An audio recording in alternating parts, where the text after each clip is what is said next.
It seems that I have some Jehovah's Witnesses at the door, so I'm going to go and talk to these guys real quick. Let's see how it goes.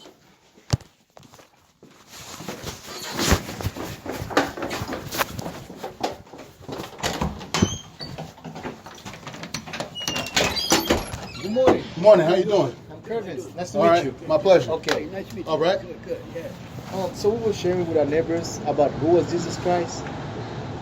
Okay. So what do you think? Who was Jesus? Jesus, I say Jesus is the son of Mary. What do you think, sir? Because that's what came in religion. Jesus, the son of Mary. Yeah. Yeah. So you want to see what the Bible says of who was Jesus? Well, I say that the Bible has been perverted from its original text, and it cannot be relied upon.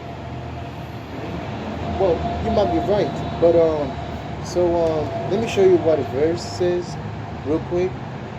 But if I might be right about that, then that means you should investigate before you use it as evidence. Yeah, that's what I do. Okay, so that means that you're going to present to me as evidence something that you're not sure is correct. No, I'm going to present you as an evidence something I'm sure is correct. Well, you said I might be right though, Okay. Well, which means that it's possibly fabricated, well, or at least perverted, not fabricated. okay.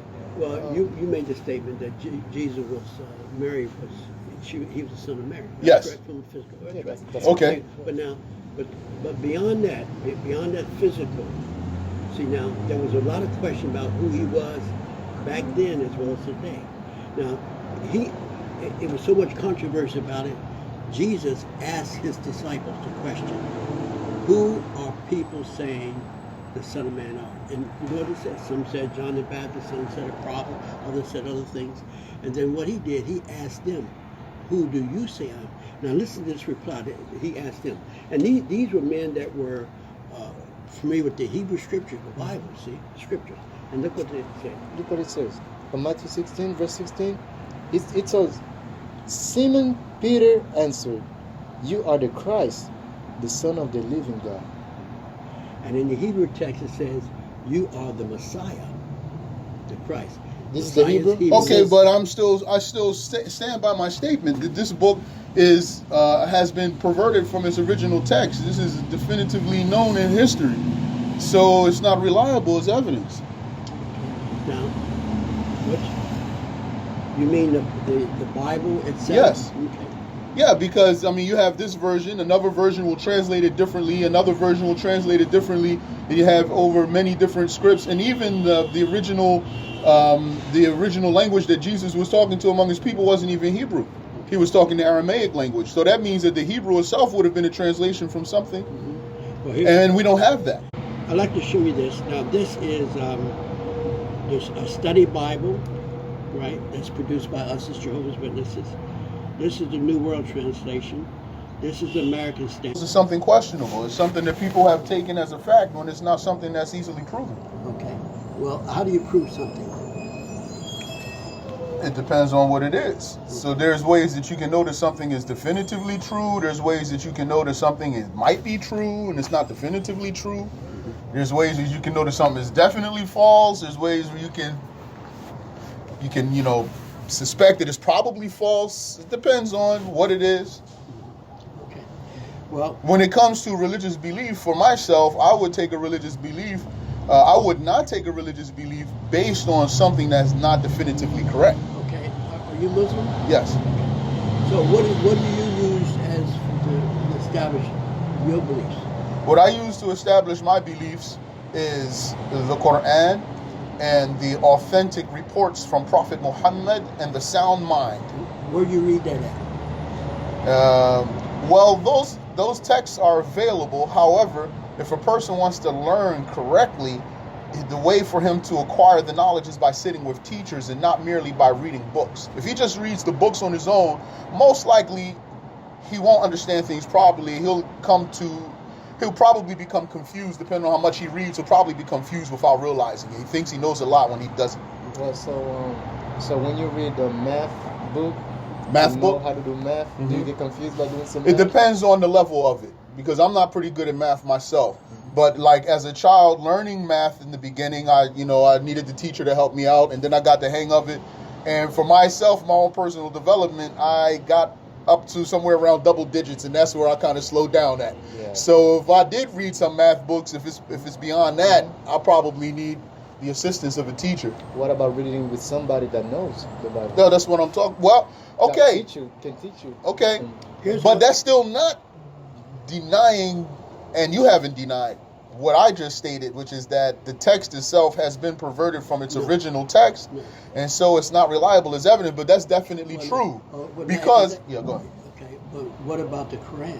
Has that been diverted? It has not been. How do you know that? Because its text is memorized and is documented Memorized by who? by Muslims. Muslim? Yes. Well, okay, well now, Meaning word for word. It's memorized word for word. This is something that's undisputable and known very well. now let me ask you. Our children memorize that. Well, let me ask you, Jesus, was he a true prophet? Yes. Now here's something he said.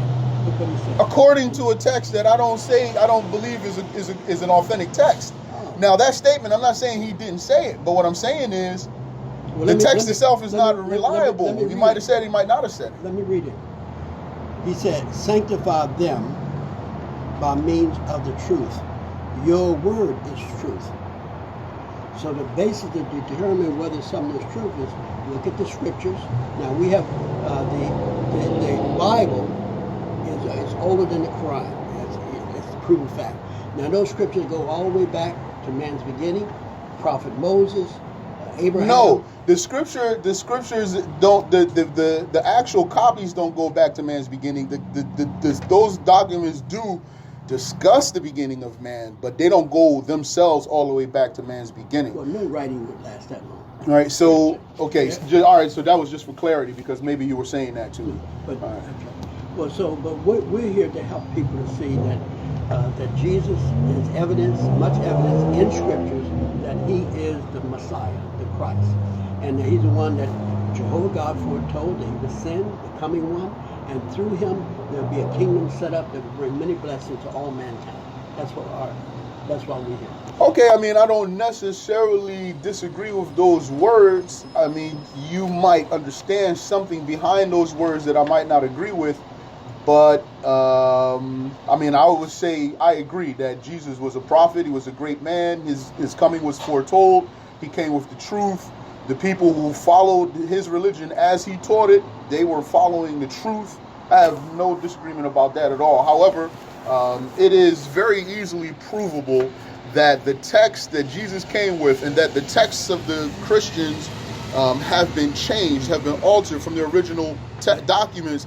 In fact, one moment though. In fact, the Jewish scriptures have also been altered. However, the Christian texts have been altered even more than the Jewish scriptures have. Okay. Well, Terrence, I have much evidence. We have much evidence that the text has any altered change in the text that have been found out and been corrected, minor, and so that the text that was written by the apostles of Jesus the Messiah, those things that they wrote, they come down to us. The message is the same. Now, There's a very clear proof that this is not correct, which is the Catholics version of the Bible that contain the Apocrypha. That has a whole bunch of books that are not even included in your common King James version or what's similar to that. So for them to have a Bible that according to them and all their scholars, what they say is correct, and they say they are Christians, according to them, they have a correct version and more complete version of the Bible. And other people, they have a Bible that is lacking. So it means either both of those copies are wrong or one of those copies are wrong. Well, see, apostates came in after the death of the apostles. So what you talk about Christendom, we have nothing to do with the Church of Christian Jehovah's Witnesses. We're not. But we'll let you. No, I never said you did. Well, what I'm saying, I'm just talking about the veracity of the book itself. We literally have two different versions of the book. One which has more books than the other book, and you're telling me that there hasn't been any change.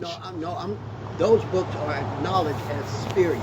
They're never a part of the Bible. In your claim. No. As for other people who say this is the Bible and we say this is. So you have a Bible and they have a Bible. They both are conflicting with each other. And I'm saying to you that it has been changed and you're telling me that it hasn't been. This is a clear evidence that it has been. Well, it's nice talking to you. Have a great one. All right? All right.